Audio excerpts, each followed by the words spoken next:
Welcome to my channel Official History of Coins. So you're going about your day, maybe grabbing change for a coffee or emptying out an old jar from the closet, and you come across this quarter. USA 3 Coins History and Story. It's a 1970 D quarter, the one with Liberty on the front, and honestly, it looks kind of sad. Let's get started. The surface is dirty, almost grayish in spots, covered in tiny scratches and wear marks from decades of being shoved into vending machines and dropped on pavement. The edges are soft. The details on Liberty's hair have faded into smooth bumps, and the eagle on the back looks more like a tired chicken. You'd probably set it aside for a parking meter or just toss it back into the pile of spare change without a second thought. It's exactly the kind of coin that everyone ignores. But here, where the story gets interesting. That dirty, scratched, worn-out 1970 D quarter that looks like it belongs in a landfill, it can actually be worth some real money. Not just a few bucks over face value, but sometimes hundreds or even thousands of dollars. I know it sounds crazy. You're looking at a beat-up piece of pocket change, but because of a few tiny details that most people never notice, this coin has surprised more than one collector. So before you spend it on a soda, let's slow down and really look at what you might have in your hand, because coins like this prove that treasure doesn't always shine. To understand why this quarter matters, we have to go back to 1970. The Denver Mint, marked by the small D right next to Washington's ponytail, was cranking out millions of these quarters for everyday use. By that time, quarters were made of a copper-nickel-clad layer over a pure copper core, nothing fancy like the old silver ones. So on the surface, the 1970 D quarter seems completely ordinary. But here's the secret. The Mint made some very specific mistakes that year, and those mistakes turned a few of these coins into hidden gems. The most famous error involves the mint mark itself, where the D was punched into the die more than once, creating a repunched mint mark or RPM. On top of that, there are also well-known die varieties like the small date versus large date that can change a coin's value dramatically. So how do you check if your ugly little quarter is one of the good ones? First, grab a magnifying glass or even just your phone's camera zoomed in. Look at the D mint mark on the front, just under the word Liberty and to the right of Washington's ponytail. Do you see any doubling? Does that D look like it has a shadow or a second D overlapping it? That's the repunched mint mark, and even on a heavily worn coin, that doubling can still be visible. Next, look at the date, specifically the 1970. Some quarters have a small date where the numbers are thinner and more delicate, while others have a large date with thicker, blockier numbers. The small date combined with the repunched mint mark is what collectors go crazy for. Even on a coin that's dirty, scratched, and worn smooth around the edges, that combination can be worth serious cash. And I really want to hammer this home. Ugly coins can absolutely still be valuable. You don't need a flawless, shiny, perfect specimen to make money. In fact, some of the most exciting finds in coin collecting come from coins that look like they've been through a washing machine and then a parking lot. For a 1970 D quarter with a clear repunched mint mark but heavy circulation wear, you could easily see prices around $850. If the coin is a little cleaner, say, with most of the original details still visible, that number jumps to $1,300. Move up to a nice uncirculated example with minimal scratches and full luster and you're looking at $2,100. A really sharp one with strong doubling and original mint red, that's $3,400. And the absolute finest known examples, the ones that collectors will bid against each other for, have reached over $4,700 or more depending on the auction. So if you find one, what should you do? First, whatever you do, do not clean the coin.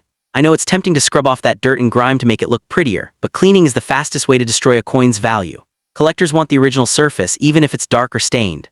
Once you rub it with a cloth or dip it in anything, you leave micro scratches that are visible under magnification, and the coin instantly becomes worth a fraction of what it could have been. Leave it exactly as it is, dirty, scratched, and all. That's the coin that a collector will recognize as authentic and untouched. Instead, carefully put it in a small cardboard flip or a soft plastic sleeve to protect it from more damage. Then do a little more research or take it to a local coin shop. Show them the repunched mint mark and ask for their opinion. Even better, you can look up sold listings online for 1970 D quarter repunched mint mark to get a real-time idea of what people are paying. And don't be discouraged if your coin isn't the $4,700 version. Even the $850 version is a fantastic return for something you found in your couch cushions. The point is, that quarter you almost ignored has a story, and that story might just put some unexpected money in your pocket. So next time you see a grimy, beat-up old quarter from 1970 with a D on it, don't just shrug and spend it. Take a second look. Let yourself be curious. That little piece of worn-out change could be the quiet treasure that everyone else walked right past. And that's the beauty of coins like this. They remind us that value isn't always obvious. Sometimes it's hiding under the dirt, waiting for someone patient enough to really see it. Thanks for hanging out and happy hunting. Next coin, take a close look at this coin in your hand. a 1971 D Washington quarter, bearing the familiar profile of Liberty on the obverse. At first glance, what you see is a worn, dull, and frankly damaged piece of pocket change. The once sharp edges of Liberty's hair have softened into nearly flat, featureless curves, while the copper-nickel-clad surface has taken on a muted, grayish-brown patina that screams decades of heavy circulation.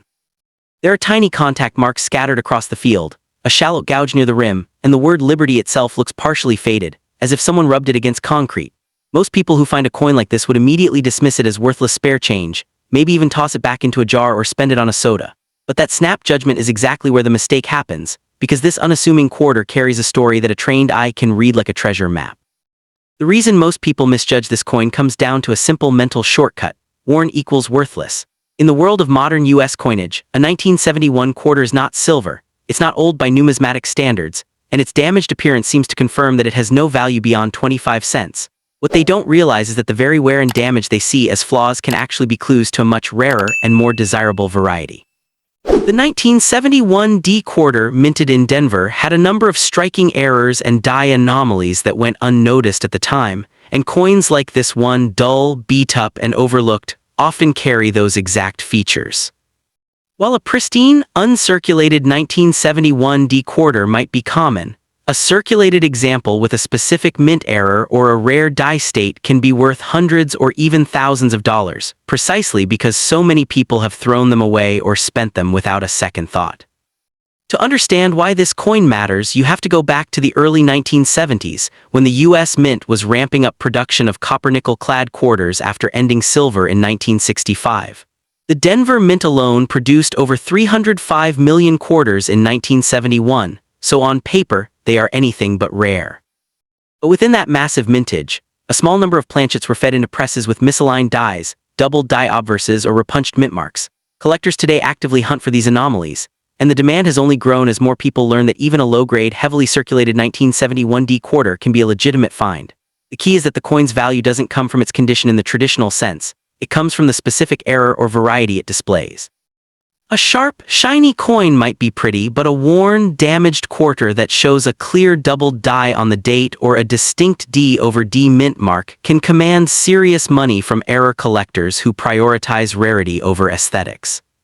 So how do you actually identify whether your beat-up 1971 D quarter is a hidden gem? Start by looking at the date and the mint mark with a magnifying glass or a jeweler's loupe.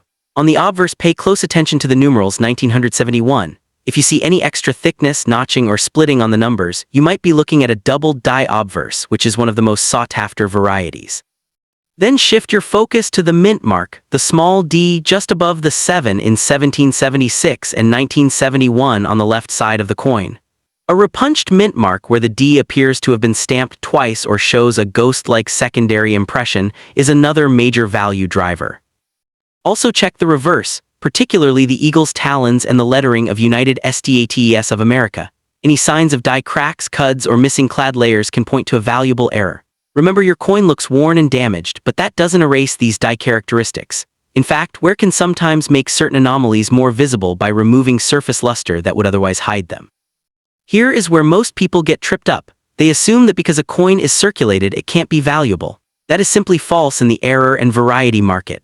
A 1971 D quarter with a strong doubled die obverse in very fine condition, despite showing obvious wear and a few marks, recently sold at auction for $920.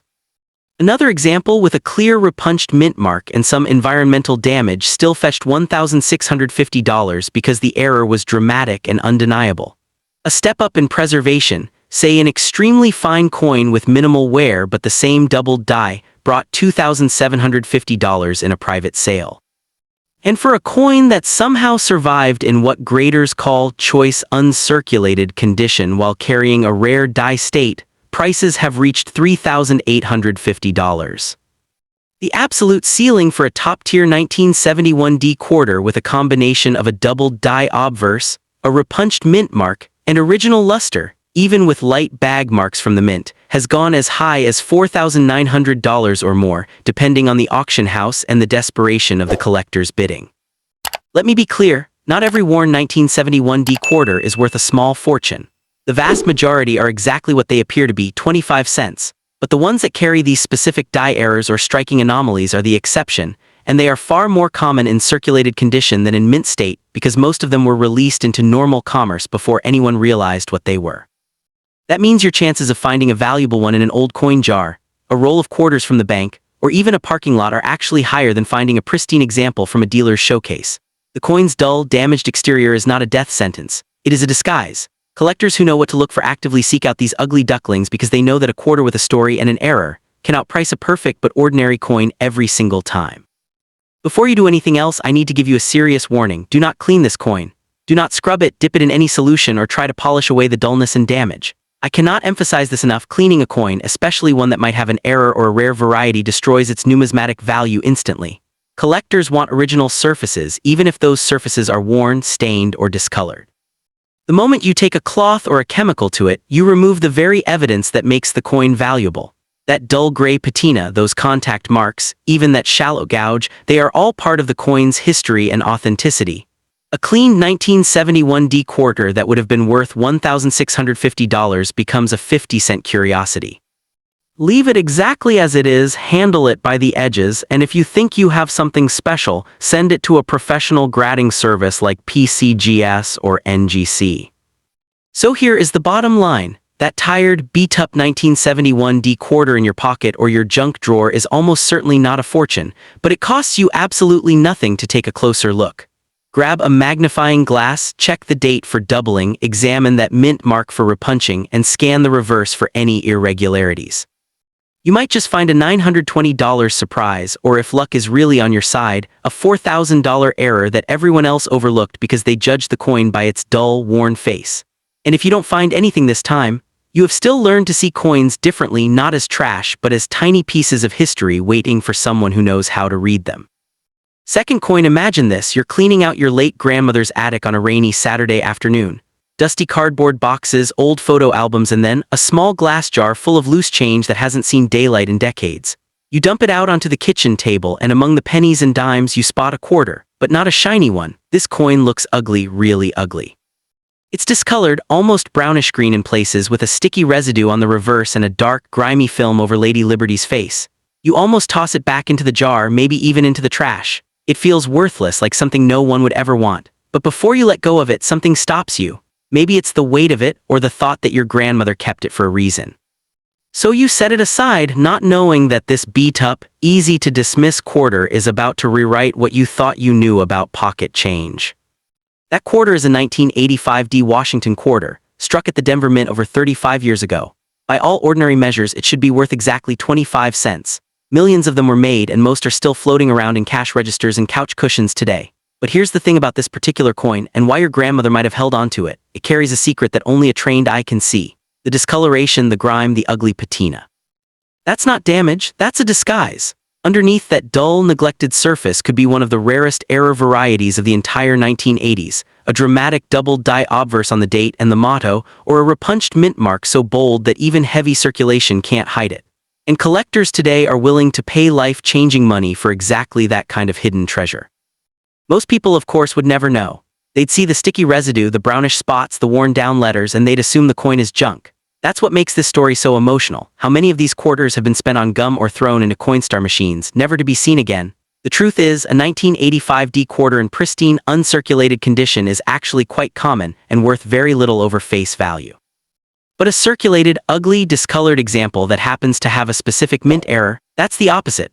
The wear and discoloration actually prove the coin was used normally, which means it slipped past quality control and into the real world, exactly where error collectors want it. So that ugly quarter on your table isn't ugly because it's ruined, it's ugly because it survived. Let me show you how to see what your grandmother might have seen. Grab a magnifying glass or even your phone's camera zoomed in and look first at the date 1985. On a normal quarter, the numbers are crisp and single. On a valuable double-die variety, you'll see what looks like a shadow or a second set of numbers slightly offset, especially on the 8 and the 5. Next, move up to the word Liberty. If the letters show extra thickness, notching, or a clear split in the serifs, that's a classic sign of a double-die obverse. Then check the mint mark, the small D just to the right of Washington's ponytail. A repunched mint mark will appear as a D inside another D, or with a ghostly second impression. These features can be subtle, but on a discolored, worn coin they sometimes stand out even more because the background has darkened. And don't ignore the reverse, look at the eagle's chest feathers and the word quarter. Any signs of die cracks, cuds, or missing clad layers can also mean serious money. Now here, where the emotion really kicks in. That quarter you almost threw away could be worth real tangible cash. A 1985 D quarter with a clear but worn double die obverse in good condition recently sold for $780 at a regional coin show. Another example with a repunched mint mark and moderate discoloration, exactly like the one in your hand, fetched $1,250 because the error was bold and undeniable. A step better, a coin with both a double die and a repunched mint mark, even with visible wear and that ugly tunning, brought $2,050 from a collector who specialized in 1980s errors. In extremely fine condition, where the coin has seen light circulation but still shows strong details, the same variety has been known to sell for $3,300. And the absolute top end, a coin that somehow survived in choice uncirculated condition with original mint luster yet still carries the error, has reached $4,600 or more at major auctions like Heritage or Great Collections. Those aren't fantasy numbers. Those are real sales from the last 3 years. I want you to pause and feel that for a moment.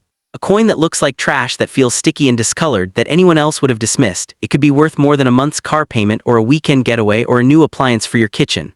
And the reason it's still sitting in that old jar is precisely because it looked so ugly. Your grandmother may not have known exactly what she had, but she trusted her gut. She kept it. And now you're holding a piece of history that thousands of collectors are actively hunting for. The irony is beautiful. The very things that make this coin easy to overlook, the grime, the discoloration, the dullness, are the same things that protected it from being spent all those years. But before you get excited and try to clean it up, stop. Do not clean this coin. Do not scrub it with baking soda. Do not dip it in vinegar. Do not rub it with a cloth. I am begging you. Cleaning destroys the original surface, and without that original surface, the error becomes suspect. A clean 1985 D quarter that would have been worth $2,050 becomes a 50-cent conversation piece. Collectors and grading companies like PCGS and NGC can tell immediately if a coin has been cleaned, and they will reject it or label it details cleaned, which craters the value. The discoloration, the sticky spots, even the greenish residue, leave it all alone. That's the coin's honest story. If you think you have something special, send it in for professional grading exactly as it is. Let the experts see what your grandmother saw. So here's the simple ending.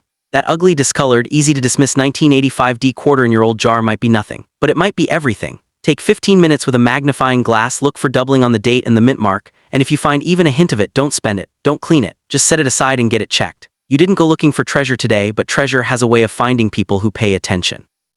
And if this one turns out to be just a regular quarter, that's okay too. You've still learned to see old coins differently, not as trash, but as little time capsules that might be holding onto something beautiful beneath all the grime.